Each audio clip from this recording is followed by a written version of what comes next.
So muli, magandang gabi po sa ating lahat at muli po tayo magsishare dito po sa ating ginagawang daily devotion.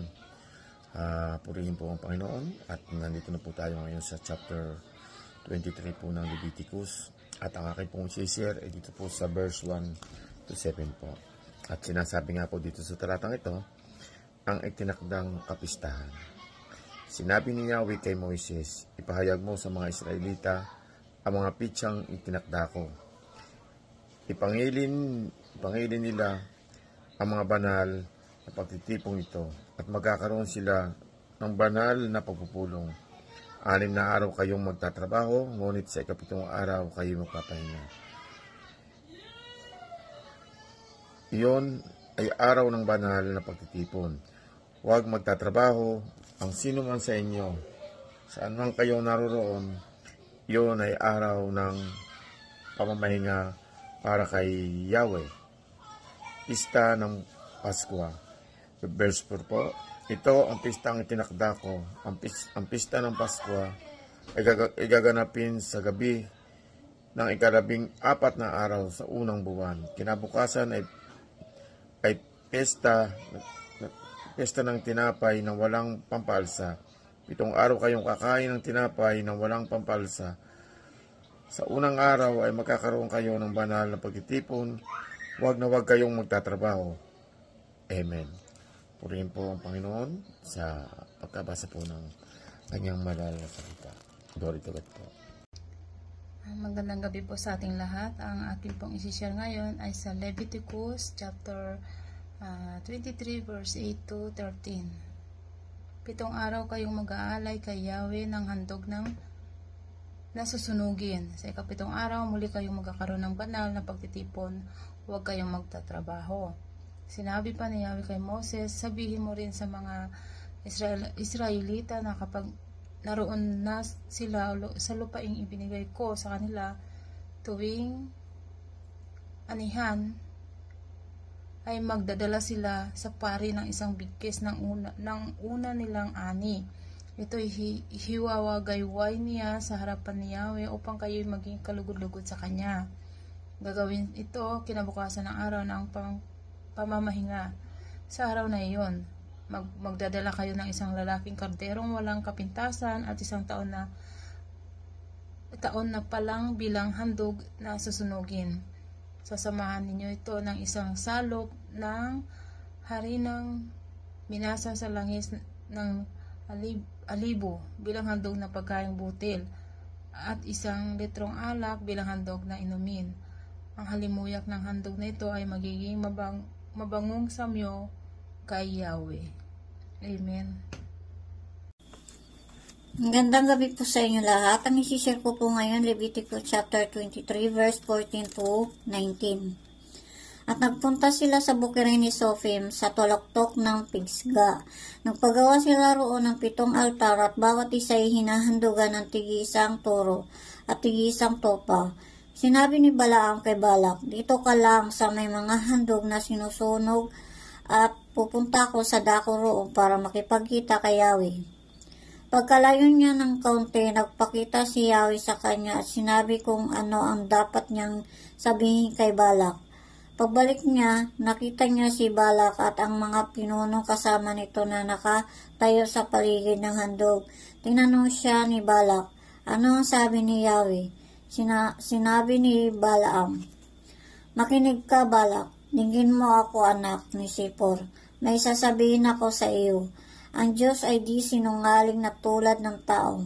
Ano mang sasabihin niya ay kanyang gagawin. Kung mangako man siya, ito ay kanyang tutuparin. Amen. Babasahin ko po Leviticus chapter 23 verse 22-25. At alugin nagsasedote pati nagtinapay ng magaunang bunga na ipinakahandok na inalog sa harap ng Panginoon, nakalakip ng 2 kordero. Ang mga tinapay ay magiging itinalaga sa Panginoon na ukol sa sasedote, at inyong ihahayag sa araw ding iyan. Magiging banal na pagpupulong naga sa inyo.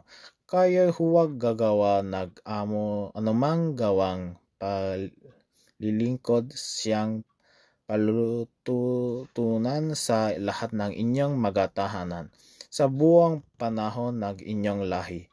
At pagka inyong anihin ang ani sa inyong lupain, ay huwag ninyong pakakanihin ang mga sulok ng inyong bukid. Ni pamulutan ang inyong naaanihan sa dukha at sa taga-ibang lupa inyong ititira. Ako ang Panginoon ninyong Diyos. At sinalita ng Panginoon kay Moises na sinasabi, salitain mo sa mga anak ni Israel na inyong sabihin, sa ikapitong buwan, sa unang araw ng buwan, ay magkakaroon kayo ng takdang kapahigaan na pinakaalang-alang may tunog ng mga pakakabanay na pagpupulong naga.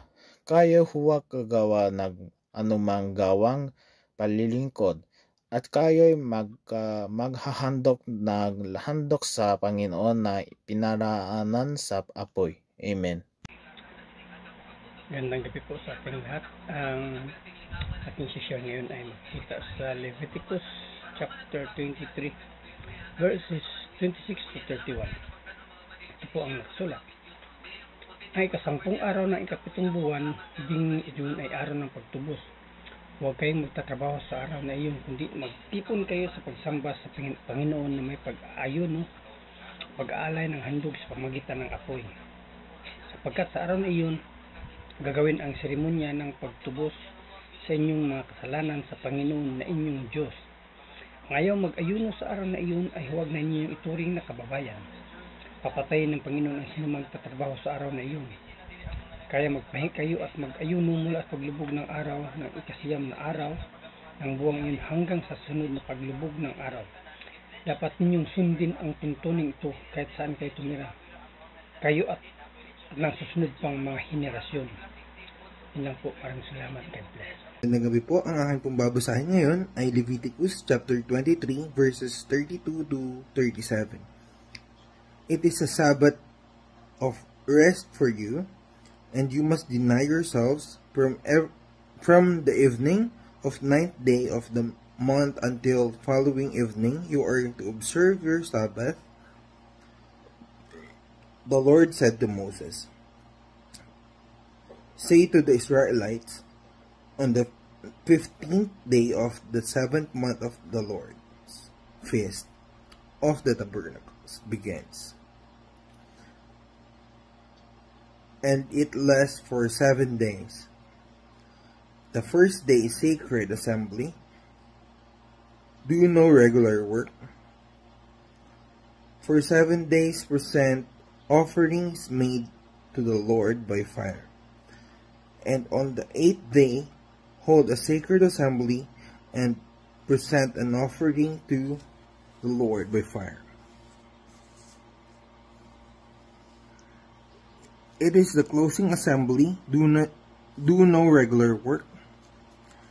These are the Lord's appointed feast, which you are to proclaim as sacred assemblies, for bringing offerings made to the Lord by fire. The burnt offerings and grain offerings, sacrifices and drink offerings required for each day. Magandang pagpapalang gabi po sa ating lahat, at ang aking pambabasahin ay matatagpuan sa Leviticus chapter 23 verses 38 to 44. Sinasabi rito, ipagdiwang ninyo ang itinakdang mga araw na ito bukod pa sa lingguhang araw ng pamamahinga na ginagawa ninyo. At ang mga handog na ito ay dapat ninyong iaalay dagdag sa inyong mga kaloob. Ang mga handog para tuparin ang isang panata at handog na kusang loob na iniaalay ninyo sa Panginoon. Tungkol naman sa pista ng pagtatayo ng mga kubol, ipagdiriwang ninyo ito para parangalan ang Panginoon mula sa 15 araw ng 7 buwan pagkatapos ng anihan. Ipagdiwang niyo ito sa loob ng 7 araw. Huwag kayong magtatrabaho sa una at ikawalong araw. Sa unang araw, kumuha kayo ng pinakamagandang bunga ng mga punong kahoy, mga dahon ng palma. Ang mga mayayabong na sanga ng puno na lambak at kayo'y masayang magdiwang sa presensya ng Panginoon na inyong Diyos sa loob ng 7 araw. Ipagdiriwang ninyo ang pistang ito sa ika-7 buwan, bawat taon para parangalan ang Panginoon sa loob ng 7 araw. Lahat kayong mga Israelita ay dapat tumira sa mga kubol para malaman ng inyong mga anak na pinatira ng Panginoon na inyong Diyos ang inyong mga ninuno sa mga kubol nang sila ay inilabas sa Ehipto. Dapat ninyong sundin ang mga tuntunin ito hanggang sa susunod pang mga henerasyon. Ito ang tungkol sa mga itinakdang pagdiriwang ng pagsamba sa Panginoon na sinabi ni Moises sa mga Israelita. Purihin ng Diyos sa pagkabasa ng kanyang mga salita. God bless po.